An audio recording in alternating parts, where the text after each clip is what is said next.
ከዕለታት በአንድ ቀን አንድ ሕፃን ልጅ ለመዝናናት ወደ ሜዳ አመራ።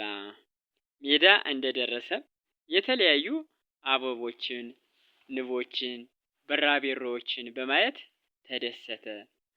ከቢራቢሮዎች ጋራም እየያዘ ይጫወት ጀመረ። ቢራቢሮዎችም ልጁን ያጫውቱት ጀመር።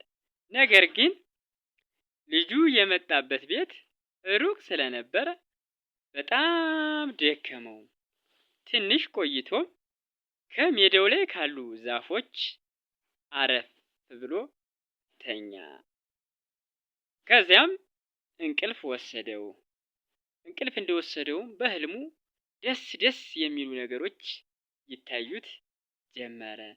በአጋጣሚ ሜዳው ጋር ሳር የምትበላ ላም ልጁን ከርቀት ተኝቶ አየችው።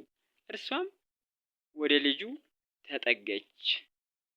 ልጁም ሲነቃ ላሚቱን ከፊቱ ቆማ አገኛት።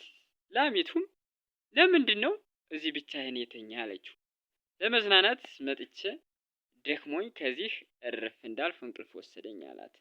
በል ካሁን በኋላ ከዚህ እንዳትተኛ፣ ብቻህን እንዳትተኛ፣ ሜዳ ጋር ብቻህን ብትተኛ የተለያዩ አውሬና እንስሳቶች ይተናኮሉሃል አለችው። እርሱም እሺ አላት። እርሷም ከዚያ በኋላ አዝላ ከቤቱ አደረሰችው።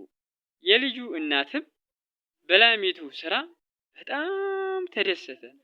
ለላሚቱም የሚበላ መኖ፣ ድርቆሽ፣ ውሃ ሰጠቻት። ላሚቱንም አመሰገነቻት። እንግዲህ ላሚቱ ለልጁ ትልቅ ባለውለታ ነች ማለት ነው። እንግዲህ ቻናሉ ጀማሪ ቻናል ነው። ሰብስክራይብ ያድርጉ። ሰብስክራይብ ስላደረጉ እናመሰግናለን።